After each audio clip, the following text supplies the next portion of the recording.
13, it says, "And Enoch also, the seventh from Adam, prophesied of these, saying, Behold, the Lord cometh with 10,000s of his saints." So here we have a record of a prophecy that Enoch gave, but it doesn't say anything at all about Enoch writing a book. See, we know that Enoch was a prophet, and therefore his prophecies would have been passed down orally from generation to generation. That's how Jude knew what Enoch said. But Jude did not say that Enoch wrote a book. He said that Enoch prophesied. So people have to stop saying that the Bible talks about the book of Enoch, because it doesn't. Now, the Bible does mention other books that we no longer have. For example, the book of the wars of Yahweh, and the book of Jehu, the son of Hananiah, and others as well. But notice, the Bible calls them books. There is no mention in the Bible of a book of Enoch. Again, all it says is that Enoch prophesied. So now that we got that out the way, let's go into this book and look at some of the many problems inside of it. This is the book of Enoch, chapter 6, verse 1. It says, "And it came to pass, when the children of men had multiplied, that in those days were born unto them beautiful and comely daughters." Now, before we read on, I want to establish what time frame this is in the Bible, because that's going to be very important later on. Let's go to Genesis chapter 6, verse 1. It says, "And it came to pass, when men began to multiply on the face of the earth, and daughters were born unto them." So, this is the same thing we read in the book of Enoch, chapter 6. So the book of Enoch, chapter 6, verse 1, is the same time frame as Genesis chapter 6, verse 1. That's very important. Now, let's go back to the book of Enoch. This is chapter 6, verse 1. It says, "And it came to pass, when the children of men had multiplied, that in those days were born unto them beautiful and comely daughters."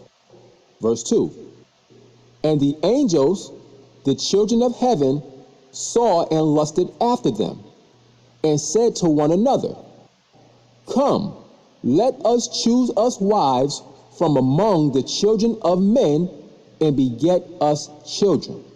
So these angels look down from heaven, and they see these beautiful women on the earth, and they start to lust after them.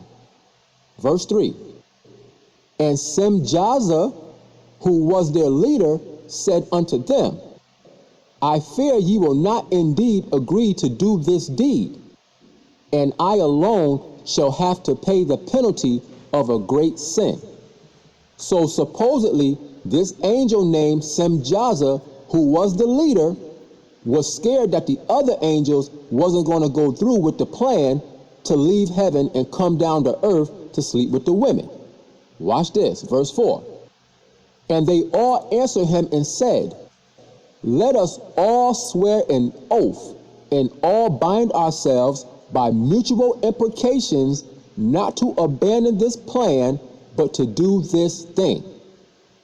Verse 5. "Then swear they all together, and bound themselves by mutual imprecations upon it." So, this group of angels supposedly all swore on an oath to go through with this plan. Let's see how many angels agreed to this. Verse 6, it says, "And they were in all 200 on the summit of Mount Hermon, and they called it Mount Hermon because they had sworn and bound themselves by mutual imprecations upon it." Now, a lot of y'all believe this story. A lot of y'all really think that this actually happened. Remember earlier when I made a point of establishing what time frame this was in the Bible? Here's why that was important. According to the book of Enoch, this group of angels didn't leave heaven and come down to earth until Genesis chapter 6, when they begin to lust after the women. This point alone is going to show you that the book of Enoch is phony. Let's go to chapter 8 in the same book. Watch this. It says, "And Azazel taught men to make swords and knives and shields and breastplates." Watch this. "And made known to them the metals of the earth and the art of working them." Stop. Now we know that one of the angels who came down was called Azazel. Again, this supposedly happened after Genesis 6, when the angels saw the women of earth.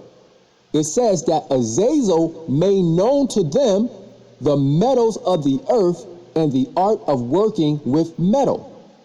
That's a problem. Watch this. Let's go to the Bible. Genesis chapter 4, verse 19. It says, "And Lamech took unto him 2 wives. The name of the one was Adah, and the name of the other Zillah." Verse 20. "And Adah bare Jabal. He was the father of such as dwell in tents, and of such as have cattle." Verse 21. "And his brother's name was Jubal. He was the father of all such as handle the harp and organ." Now, notice this is Genesis chapter 4 here. This is 2 chapters before Azazel and the other angels supposedly came down to earth. Watch this. Verse 22, it says, "And Zillah, she also bare Tubal-Cain," watch this, "an instructor of every artificer in brass and iron. And the sister of Tubal-Cain was Naamah." Now, what is an artificer? Let's look it up in the Blue Letter Bible. Here it is. It's H2794. It's the Hebrew word karash, and it says a metal craftsman. That is a problem for the book of Enoch. Look at Genesis 4 and 22. It says, "Tubal-Cain, an instructor of every artificer in brass and iron." Tubal-Cain was a metal craftsman and an instructor of other metal craftsmen before Azazel supposedly came down to earth. So how did this angel Azazel introduce men to metal and how to work with it when Tubal-Cain was already a master metal craftsman before Azazel and his angel buddies decided to leave heaven? You see that? That's one example of the book of Enoch going off. Now, some of you might try to connect Tubal-Cain to Azazel in a desperate attempt to hold on to your book. But Tubal-Cain was born before Azazel supposedly came to earth. So that's not going to work. Let's keep a scorecard. The Bible 1, the book of Enoch 0. Let's move on, because it's a lot more. Let's go back to the book of Enoch. So supposedly, after all this happened on the earth, right, the angels Michael, Uriel, Raphael, and Gabriel tell the Most High what happened down on earth. Watch this. This is the book of Enoch, chapter 10, verse 1. It says, "Then said the Most High, the Holy and Great One spake, and sent Uriel to the son of Lamech, and said to him," verse 2, "Go to Noah, and tell him in my name, hide thyself, and reveal to him the end that is approaching, that the whole earth will be destroyed. And a deluge is about to come upon the whole earth, and will destroy all that is on it. So the Most High sends the angel Uriel to warn Noah about the flood that's coming." Verse 3, it says, "And now instruct him that he may escape, and his seed may be preserved for all the generations of the world." Verse 4, "And again, the Lord said to Raphael," watch this, "Bind Azazel hand and foot, and cast him into the darkness." So the Most High tells the angel Raphael to bind the wicked angel Azazel and cast him into darkness. It says, and make an opening in the desert, which is in Judea, and cast him therein. Now, I could deal with that ridiculousness, but I'm just going to get to the point. Let's jump down to verse 8. Now, this is supposed to be the Most High talking to the angel Raphael. It says, and the whole earth has been corrupted through the works that were taught by Azazel. Watch this. It says, to him ascribe all sin. So the Most High just told the angel Raphael that the whole earth was corrupted because of the wicked angel Azazel. And then he said that Azazel was responsible for all sin. That is another major problem for the book of Enoch. Why? Remember, this all happened during Genesis chapter 6. So how can all sin be blamed on Azazel when the Bible teaches that all sin is the result of what happened in the garden with Adam and Eve? The situation in the garden took place back in Genesis chapter 3. But according to the book of Enoch, Azazel and his angel buddies wasn't even down here yet. This is a horrible mistake. Let's go to the Bible, Romans chapter 5, verse 12. It says, wherefore, as by one man sin entered into the world. Not because of Azazel, it says by one man. Who is that man? It's Adam. Watch this. It says, and death by sin. Here it is. And so death passed upon all men, for that all have sinned. So according to the Bible, sin is the result of what happened in the garden. Eve sinned when she disobeyed the Most High. Then Adam followed behind her, and the result was that sin passed on to all men. This happened 3 chapters before Azazel supposedly came down to earth. So how is Azazel responsible for all sin? He's not. The book of Enoch is phony. It's not real.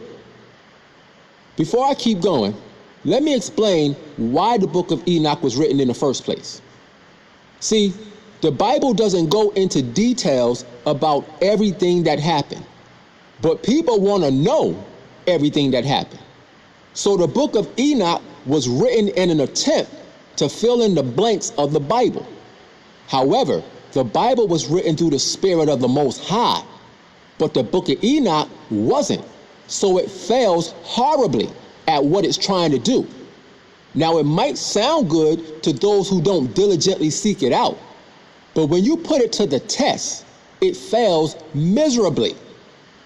Again, people accept the book of Enoch because they want to know what the Most High didn't tell us.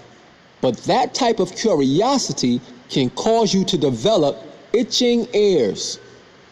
Let's go to 2 Timothy 4:3. Here it is. It says, for the time will come when they will not endure sound doctrine. See, a lot of people are not satisfied with the truth of the Bible. They want more information. It says, but after their own lusts, a desire to know more than what the Most High revealed, it says, shall they heap to themselves teachers, watch this, having itching ears. See, a lot of Israelites have itching ears. They want to hear about the other stuff that the Bible didn't say. So they find themselves a teacher that will tickle their ears with the book of Enoch and other books out there too that's way off. Then when someone shows them that a lot of those books are off based on what the Bible says, what do? Verse 4, it says, and they shall turn away their ears from the truth. Watch this. And shall be turned unto fables. And that's why a lot of people love the book of Enoch, because it's full of fables. And people love fairy tales, but they don't want the simple truth. See, they want to be entertained. Let me show you something. The book of Enoch talks about this wicked angel Azazel that supposedly caused all these problems. But Azazel is not even a real angel. The Bible tells us who Azazel is. Watch this. This is Leviticus chapter 16, verse 6.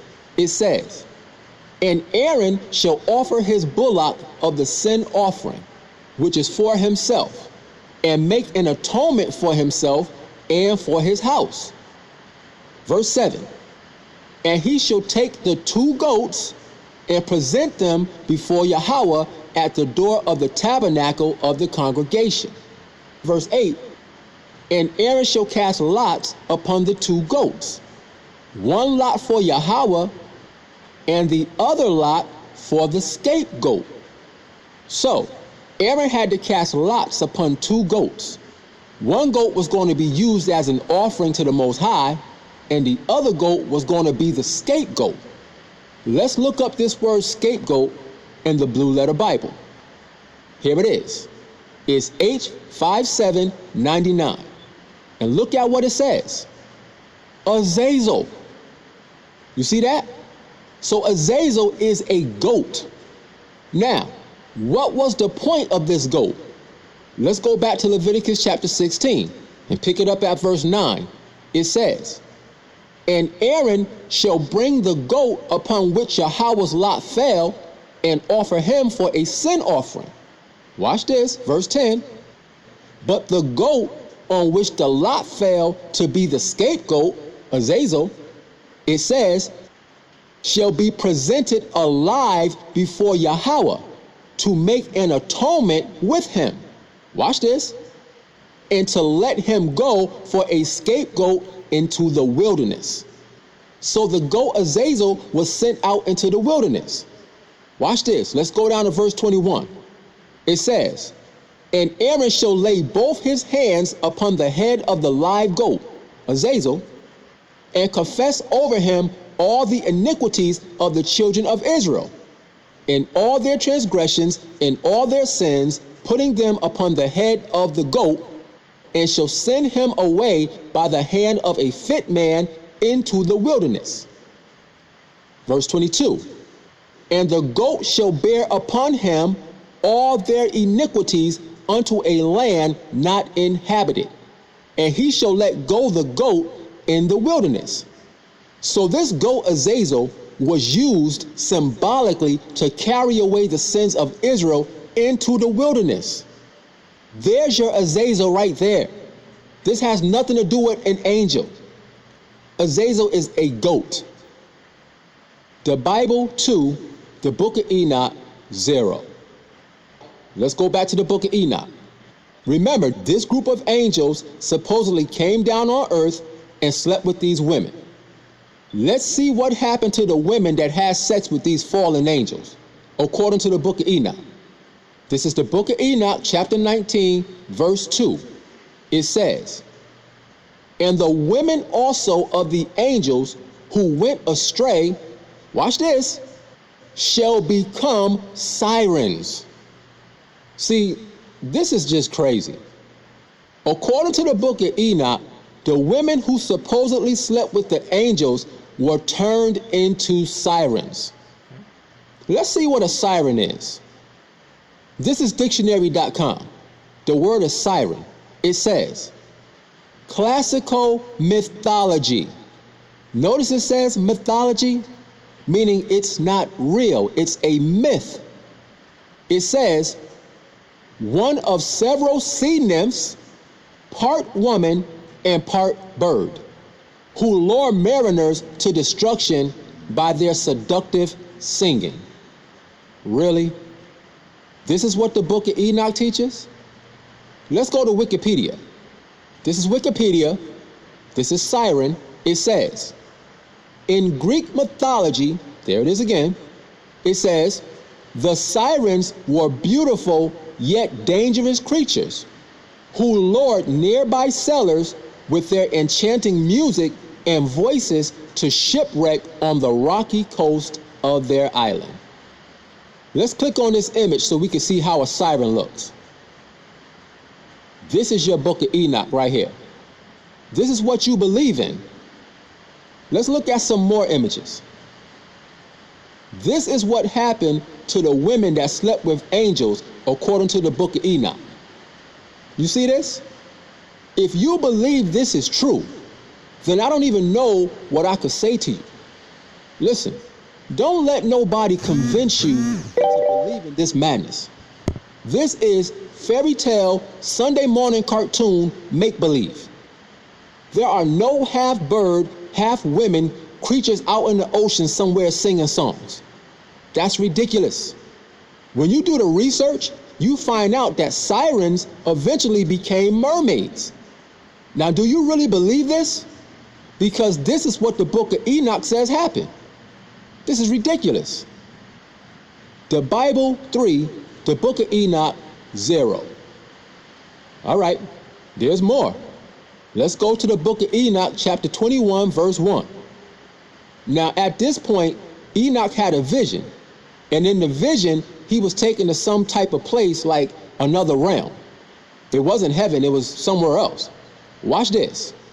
This is the book of Enoch, chapter 21, verse 1. It says, "And I proceeded to where things were chaotic, and I saw there something horrible." Watch this. "I saw neither a heaven above, nor a firmly founded earth, but a place chaotic and horrible."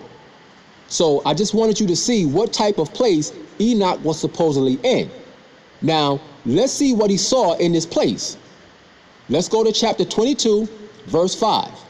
Now, this is Enoch talking. It says, "I saw the spirits of the children of men who were dead, and their voice went forth to heaven and made suit."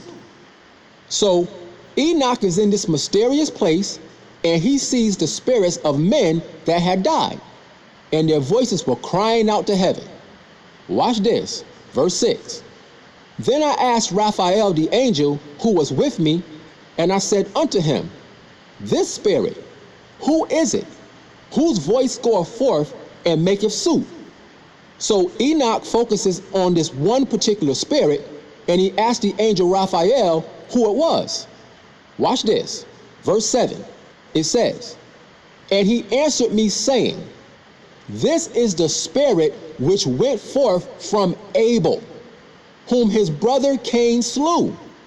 And he makes his suit against him till his seed is destroyed from the face of the earth, and his seed is annihilated from amongst the seed of men." Now, this is another problem for the book of Enoch. First of all, Enoch is in this mysterious place, and he sees all the spirits of men who had died. And then on top of that, he specifically sees Abel's spirit. That's a lie. Watch this. Let's go to Ecclesiastes 3:20 in the Bible. Here it is. It says, "All go unto one place. All are of dust, and all turn to dust again." So here we see the Bible saying that everyone's physical body goes back to the earth or the dust when we die. Now, let's see where the spirit goes when we die. This is Ecclesiastes chapter 12, verse 7. It says, "Then shall the dust return to the earth as it was." Again, that's the body. Watch this. "And the spirit shall return unto the Most High who gave it." So according to the Bible, when anybody dies, their spirit returns back to the Most High in heaven. So how did Enoch see the spirits of people that died in Abel's spirit in some mysterious chaotic realm? He didn't see that. The book of Enoch is phony. See, the Bible doesn't make mistakes like this, but a book that is not written through the Spirit of the Most High does. The Bible 4, the book of Enoch 0. Let's go back to the book of Enoch. This is chapter 55. This is during the time of Noah. Chapter 55, verse 1. "And in those days Noah saw the earth, that it had sunk down, and its destruction was nigh." So Noah sees all the wickedness happening on the earth, and he knew that destruction was coming because of it. Watch this, verse 2. And he arose from thence and went to the ends of the earth. Watch this. And cried aloud to his grandfather Enoch. Now, where was Enoch during this time? According to the Bible, Enoch lived 365 years, and then the Most High took him from the earth. So by this time, Enoch is already gone from the earth. So now we got Noah crying out to heaven for Enoch to come down from heaven and to talk to him. This is amazing. Watch this.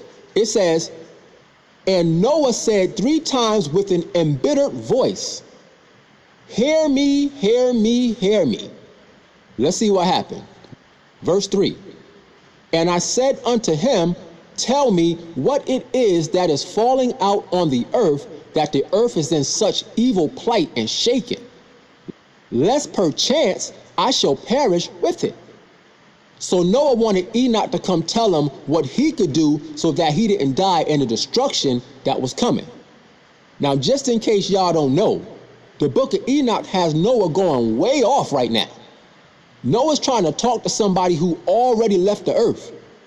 But maybe he was just afraid of the destruction, so he got beside himself for a second. Let's see. Verse 4. And thereupon there was a great commotion on the earth, and a voice was heard from heaven, and I fell on my face. Now watch this, verse 5. It says, and Enoch my grandfather came and stood by me. Unbelievable. So Enoch came down from heaven to talk to Noah? Really? It says, and said unto me, why hast thou cried unto me with a bitter cry and weeping? So Enoch comes down from heaven and has a conversation with Noah before the flood. Please tell me that y'all don't really believe this is true. Now, somebody might say it doesn't say Enoch came from heaven. But according to the Bible, Enoch only lived for 365 years, and then the Most High took him. Let's read it. This is Genesis 5:23. It says, and all the days of Enoch were 365 years. Verse 24. And Enoch walked with the Most High, watch this, and he was not, for the Most High took him. So it clearly says that all the days of Enoch was 365 years. That was his lifespan. And after that, he was taken from the earth. So the only way that Enoch could have came to talk to Noah is if he came down from heaven. Now that is a major, major problem for the book of Enoch. Watch this. Let's go to John chapter 3, verse 13 in the Bible. It says, and no man hath ascended up to heaven, but he that came from heaven. So now we see that somebody did come down from heaven. Was it Enoch? Let's see. It says, even the Son of Man, which is in heaven. So this is talking about Yahweh Shai, not Enoch. Now, what does it mean no man have ascended up to heaven? We know that the spirit of man returns to the Most High when a person dies, because we read that earlier. But no flesh and blood goes up to heaven. Watch. This is 1 Corinthians 15:50. It says, now this I say, brethren, that flesh and blood cannot inherit the kingdom of the Most High. Neither does corruption inherit incorruption. In other words, no man in a human body can go into heaven. So Enoch could not have went to heaven with his natural body. So the only way that Enoch could have went to heaven and came back down from heaven is if he had a spiritual glorified body. Now, if that's the case, we have a major problem. Because if Enoch received a spiritual glorified body thousands of years before Yahweh Shai did, then the whole Bible is wrong. Let's go up to verse 20. Watch this. It says, but now is Yahushua risen from the dead, and become the first fruits of them that slept. Now, we know other people rose from the dead, even in the Old Testament times, but they always died again. Yahushua was the first person to completely defeat death, because he rose from the dead with a glorified body. He didn't die again. He's the first of his kind, the first fruits, meaning he rose with a glorified body. Now, let's go down to verse 22. It says, for as in Adam all die, even so in Yahushua shall all be made alive. So, all of Israel that overcomes is going to receive a glorified body also. But when? Verse 23, it says, but every man in his own order. Watch this. Yahushua, the first fruits, he got his glorified body first. It says, afterward, they that are Yahushua's at his coming. So, Yahushua already has his glorified body because he overcame sin. But the rest of Israel doesn't get their glorified body until Yahushua comes back. So if you say that Enoch had a glorified body during the Old Testament times, you're going way off according to the Bible. But if you say he didn't have a glorified body, then how was he going back and forth between heaven and earth with a regular body? It's impossible. You see, this is how you know that the book of Enoch is phony. Because when you examine it closely, you see that it's faulty all the way through. It's not from the Most High, because the Bible doesn't make mistakes like this. The Bible 5, the book of Enoch 0. All right, now, I want to stay in the same time frame before the flood came. Let's go to Genesis chapter 6, verse 13 in the Bible. It says, and God said unto Noah, the end of all flesh is come before me, for the earth is filled with violence through them. And behold, I will destroy them with the earth. Watch this, verse 14. This is the Most High talking to Noah. It says, make thee an ark of gopher wood. Room shalt thou make in the ark, and shall pitch it within and without with pitch. Verse 15. And this is the fashion which thou shalt make it of. The length of the ark shall be 300 cubits, the breadth of it 50 cubits, and the height of it 30 cubits. Verse 16. A window shalt thou make to the ark, and in a cubit shalt thou finish it above. And the door of the ark shalt thou set in the side thereof. With lower, second, and third stories shalt thou make it. Now you hear me emphasizing the thou here, right? Because we clearly see that the Most High told Noah to build this ark. And we know, according to the Bible, that Noah built it. But let's see what the book of Enoch says.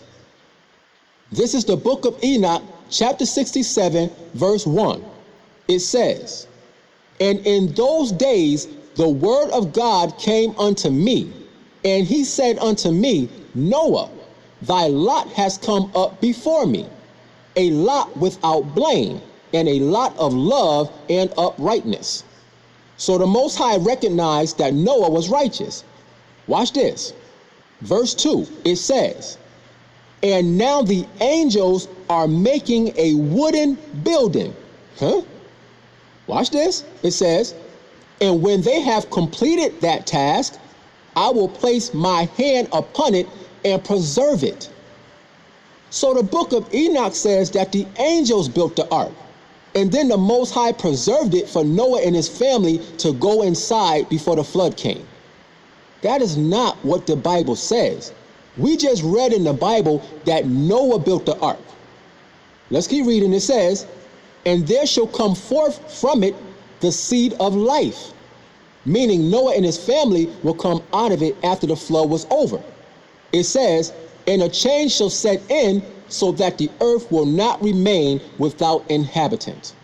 So we clearly see that the book of Enoch teaches that the angels built the ark, not Noah. That's a direct contradiction to the scriptures. The Bible 6, the book of Enoch 0.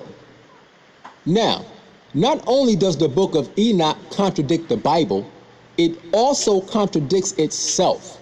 For example, the majority of the whole book of Enoch is about the angels coming down to earth and teaching mankind different kinds of sin.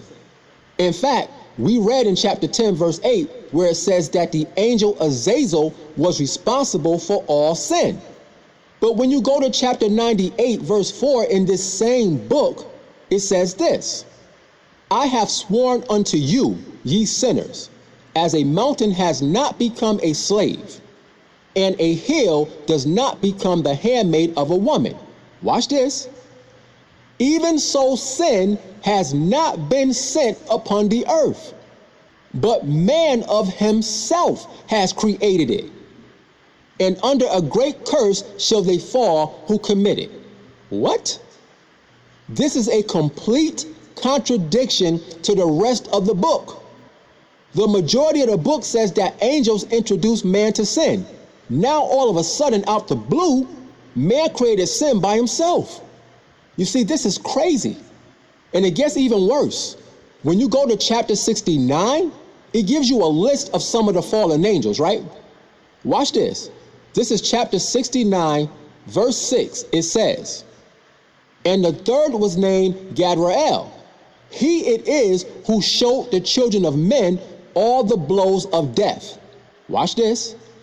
And he led astray Eve, and showed the weapons of death to the sons of men, the shield and the coat of mail, and the sword for battle, and all the weapons of death to the children of men.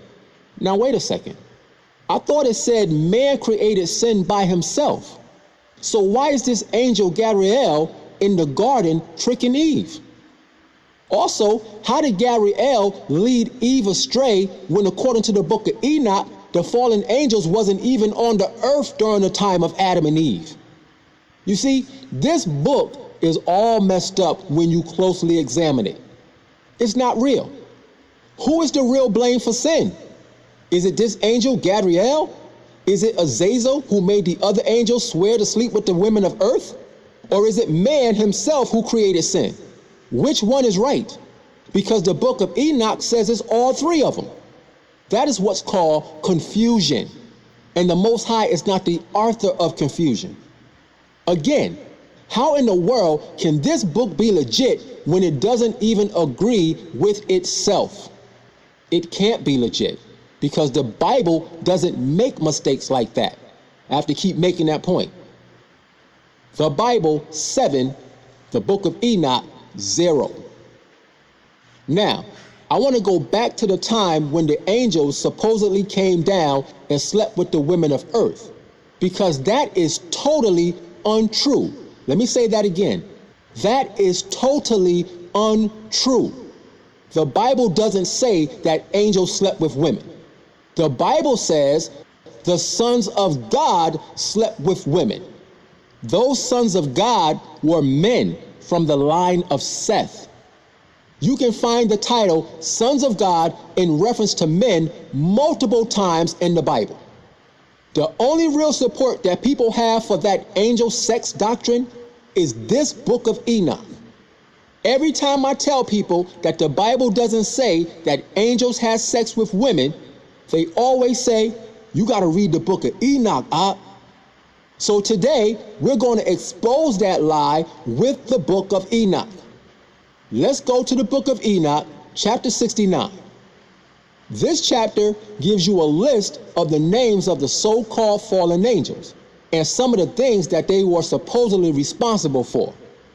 Verse 4, it says, the name of the first, Jequon, that is, the one who led astray all the sons of God and brought them down to the earth and led them astray through the daughters of men. So here we see that this angel, Jequon, is the one who supposedly led astray the other angels to sleep with the women of earth. That's funny though, because we read earlier in chapter 6, verse 3 of this book, that it was the angel Semjaza who led the angels to sleep with women. Let me show you again to refresh your memory. Here it is. Chapter 6, verse 3, it says, "And Semjaza, who was their leader, said unto them, I fear ye will not indeed agree to do this deed, and I alone shall have to pay the penalty of a great sin." Notice that Semjaza is the leader. Watch this, verse 4. "And they all answered him." They all answered Semjaza. It says, "And said, Let us all swear an oath and all bind ourselves by mutual imprecations not to abandon this plan, but to do this thing." So we clearly see that chapter 6 says that Semjaza was the leader who led the other angels astray to sleep with women. But back here in chapter 69, verse 4, it says, "The name of the first, Jaquon, that is, the one who led astray all the sons of God and brought them down to the earth and led them astray through the daughters of men." So again, this book is ridiculous. However, let's get to the point about this angel sex lie. That's what I want to focus on. This is verse 5. It says, "And the second was named Absael. He imparted to the holy sons of God evil counsel and led them astray." Now watch this. "So that they defiled their bodies with the daughters of men." Why is this important? Because most Book of Enoch supporters tell you that the fallen angels inhabited the bodies of men on earth, and that's how they got women pregnant. Now they say that because they know that angels don't have sperm. So they say that the angels went into the bodies of the men on earth. However, verse 5 here says that the angels defiled their bodies with the daughters of men. So the book of Enoch teaches that the angels used their own bodies to have sex with women, and by doing so, they defiled their own bodies. So here's the question. How did these angels get these women pregnant without sperm? Angels don't have sperm. Angels are spirits, and even when they take human form, that doesn't mean that they can produce sperm. Angels only take the shape of a human. They don't become human. They don't grow a heart, kidneys, a liver, and a spleen. They don't produce sperm. Those are human attributes, not angelic attributes. Angels are spirits. Let's go to 1 Corinthians chapter 15 and verse 39. It says, "All flesh is not the same flesh." Watch this. It says, "But there is one kind of flesh of men, another flesh of beasts, another of fishes, and another of birds." So the flesh of a man is not the same as the flesh of an animal. Now look at this closely. Verse 40, it says, "There are also celestial bodies and bodies terrestrial." A celestial body is a spiritual body. That's what an angel has. A terrestrial body is an earthly body. That's what humans have. Watch this. It says, "But the glory of the celestial is one, and the glory of the terrestrial is another." In other words, these are two different types of bodies. They do not mix together. An angel can't get a human pregnant because they don't have sperm. And that is not the purpose of angels. It says, "The glory of the celestial is one, and the glory of the terrestrial is another." You see, the Bible says that the woman is the glory of man. So men and women have sex. But the glory of the angels is to serve the Most High. They're not concerned with sex. They are ministering spirits that do the Most High's work. Now, let me show you another reason why this angel sex doctrine doesn't make any sense at all. Supposedly, the women on earth got pregnant by these angels. Let's read about the babies that were born as a result. This is the book of Enoch, chapter 7, verse 2. It says, and they became pregnant. So the women got pregnant, right? It says, and they bare great giants, whose height was 3,000 ells. So these women supposedly had babies who grew to be 3,000 ells tall. Do y'all know how tall 3,000 ells is? 3,000 ells is 450 feet tall. Let me show you how tall that is. This is the Louisiana State Capitol building. This building is 450 feet tall. This is the height that the book of Enoch says that the babies of the angels grew to be. Do you see these people right here in front of the building? Now look at how high this building is compared to those people. Do you really believe that women had babies that grew to be this tall? Seriously. Come on, Israel. I know my people are smarter than this, especially when you can actually see it with your own eyes. This is the claim that the book of Enoch is making.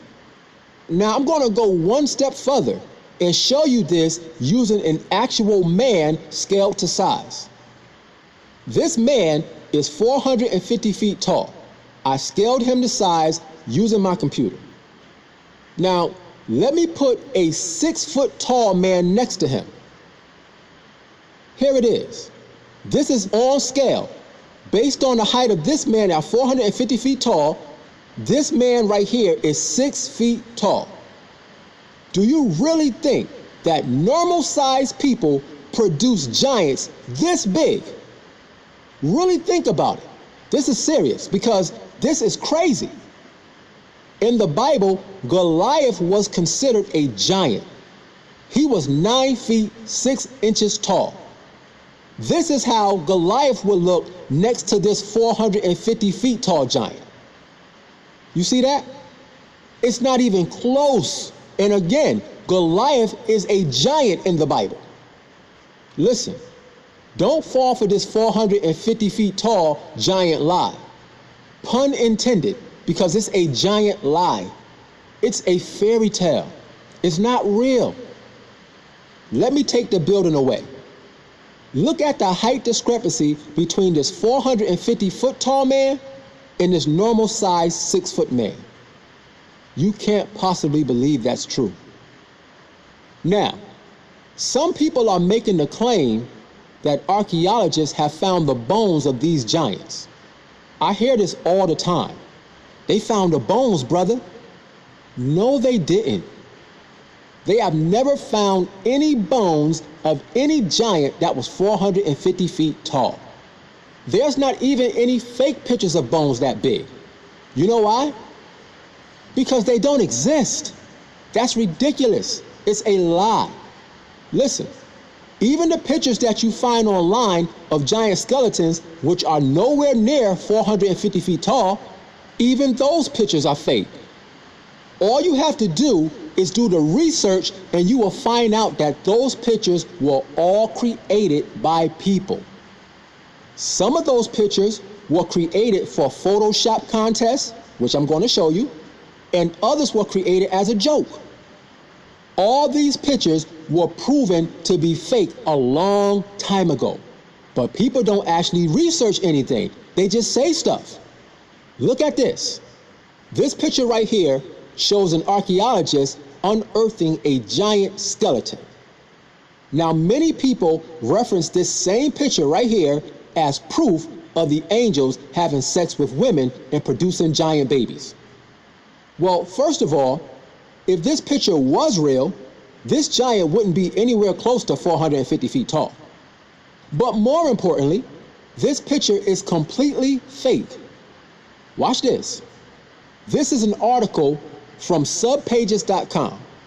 The heading says, Photos of Giants, a Hoax. It says, on a final note, I have also come across a whole lot of photos used by Christians to prove that there were giants in the Bible. Watch this. It says, I must warn you that if you are using any photos or videos of these to prove your theories of giants, then you will discredit your claim. This guy is telling you, don't try to use these internet pictures as evidence. It says, moreover, you will also have many evolutionists ridiculing the Christians. Now, watch this. It says, these photos are a hoax. Most of these photos are from genuine excavation sites that have been altered by using sophisticated computer programs to place what seem to be gigantic skeletons within the excavations. In other words, these pictures are photoshopped. See, it's not a secret. Watch this. It says, these were then entered in a photo contest and have been circulating in the internet for a few years. Then it gives you a link to a website that tells you all about the photo manipulation contest that these images came from, and how different media outlets put the images out without verifying the authenticity of the photos. And as a result, the images spread all across the web like wildfire.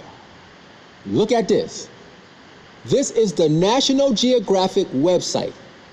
They did an article about these same pictures that came from these photo contests. Let me zoom in. It says, skeleton of giant is internet photo hoax.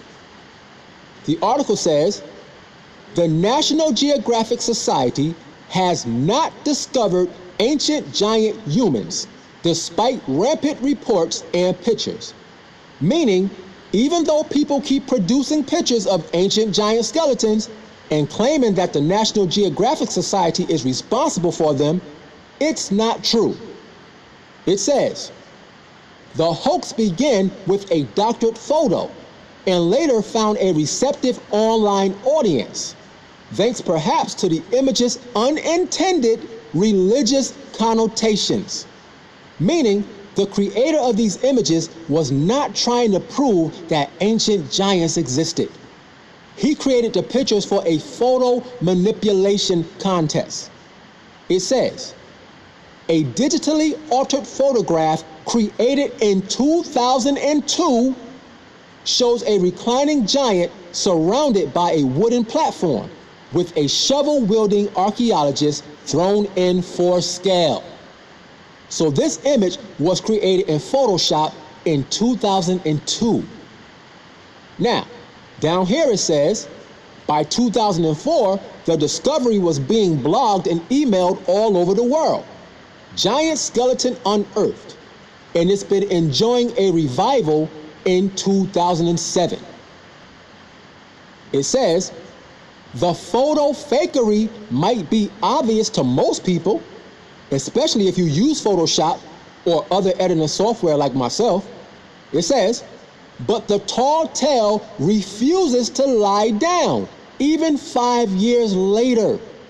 In other words, people just won't stop perpetuating this giant skeleton lie, even though it's been proven to be fake. Now, this is not the only fake giant skeleton image. There were many photo contests, and there were many images used. Let's look at some of the other ones.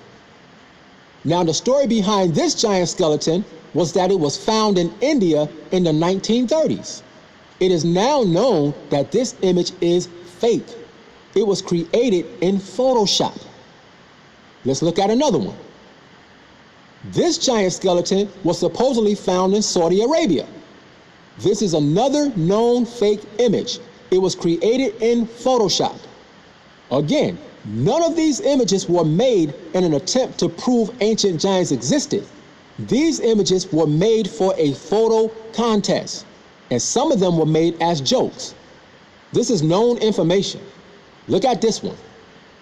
This giant skeleton was supposedly found in Nevada. This is another known fake image. Here's another one. Now this one was real popular when it first came out because these two giant skeletons were supposedly found in Egypt. But guess what? This picture is a known fake. It was proven a long time ago, but people are still talking about it today. Just check for yourself and you'll see that this image is a known fake. Here's another one.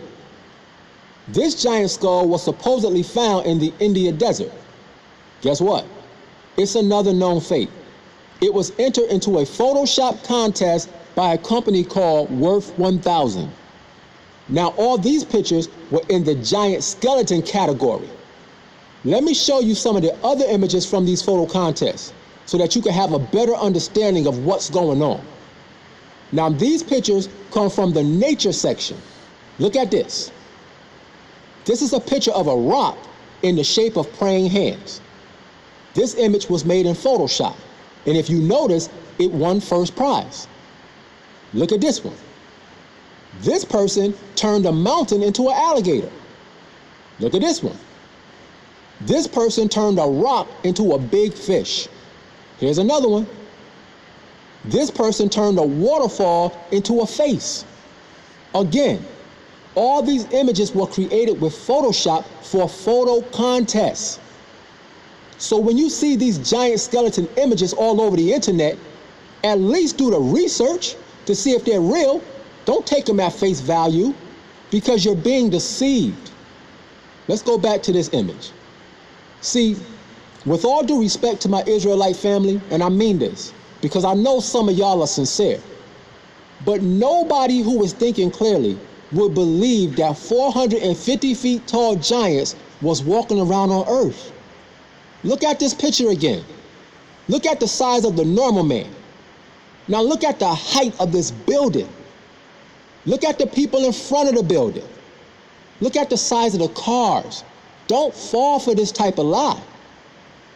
The Bible 8, the book of Enoch 0.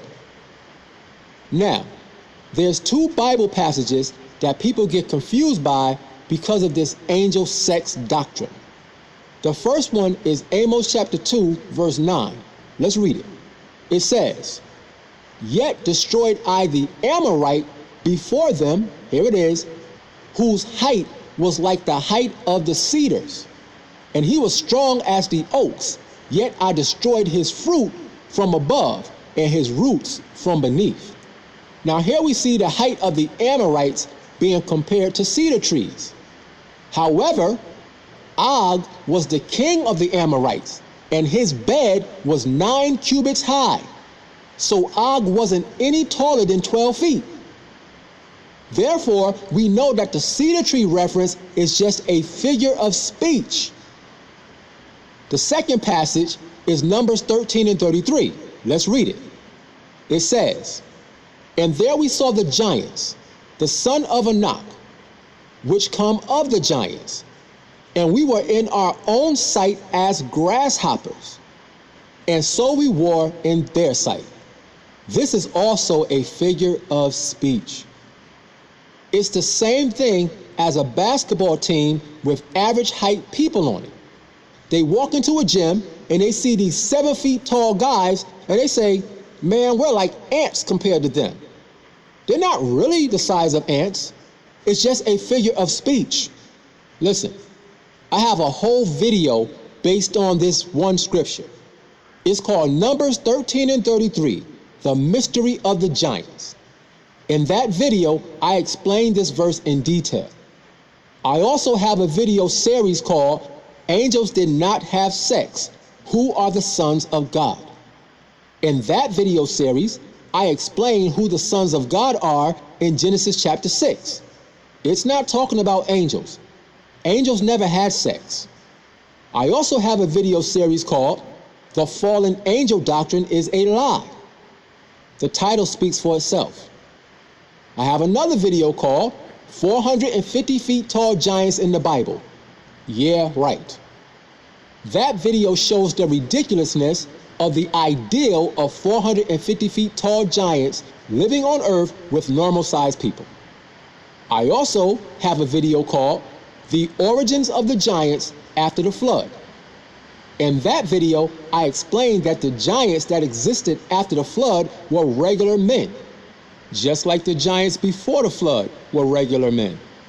Now, it's funny because I actually had some people tell me that King Og survived Noah's flood by holding on to the bottom of the ark. See, this is the kind of stuff you have to believe in order to make these doctrines work. That's crazy. That's one of the most ridiculous beliefs I've ever heard since I've been in this truth. And by the way, that lie about Og surviving the flood, that comes from an old Jewish midrash. The Bible says that nothing survived the flood except for Noah and his family. Now, my point for mentioning all those videos I made was because any scripture that's dealing with angels or anything like that somebody will try to use to prove the book of Enoch, I've dealt with those verses in one of those videos. The only piece that was missing was a video about the book of Enoch. So through the grace of the Most High, I covered that now. All praises to the Most High Yahweh, in the name of his son Yahweh Shai. Now here's the thing about the book of Enoch. It has some passages in it that are similar to the Bible. So when people sparingly read it, because most people haven't read the whole book, they only read passages. And in those particular passages, they see things that are similar to the Bible. However, all the writer did was take certain biblical principles and put them in the book in order to give it some credibility. But that doesn't mean that the book is from the Most High. Yes, there is some good information in the book of Enoch because it's just copying the scriptures. But there's a lot of bad information in that book also. And I didn't even cover all of it. I just picked a few things. Look at this. This is James chapter 3, verse 11. It says, "Does a fountain send forth at the same place sweet water and bitter? No, because a fountain like that would be unreliable because you don't know what you're going to get." Watch this. Let's see what Yahweh Shai said in Revelation 3, verse 16. It says, "So then, because thou art lukewarm and neither cold nor hot, I will spew thee out of my mouth." In other words, it has to be one or the other. It can't be a mixture of truth and lies and still be considered holy. It's either a righteous book or it's not. And the fact that there are multiple mistakes, that proves that the book of Enoch is not righteous. It's phony. Let's end on this last passage. This is Titus chapter 1, verse 13. It says, "This witness is true. Wherefore, rebuke them sharply, that they may be sound in the faith." Here it is, verse 14. "Not giving heed to Jewish fables and commandments of men that turn from the truth." And that is what the book of Enoch is. It's a Jewish fable. It's a make-believe book that has turned many from the truth. Listen, I left so many examples out of this video because it's just too much to cover, and I don't want this video to be 8 days long. The bottom line is this. The book of Enoch is phony, and I hope that you Israelites can see it. So in conclusion, even if there was a real book of Enoch at some point, which there wasn't, but even if there was, the versions that exist today are not real. They have multiple problems inside from front to back. Again, I only pointed out a few. So I hope somebody got some understanding from this video. And with that, I say, Shalom.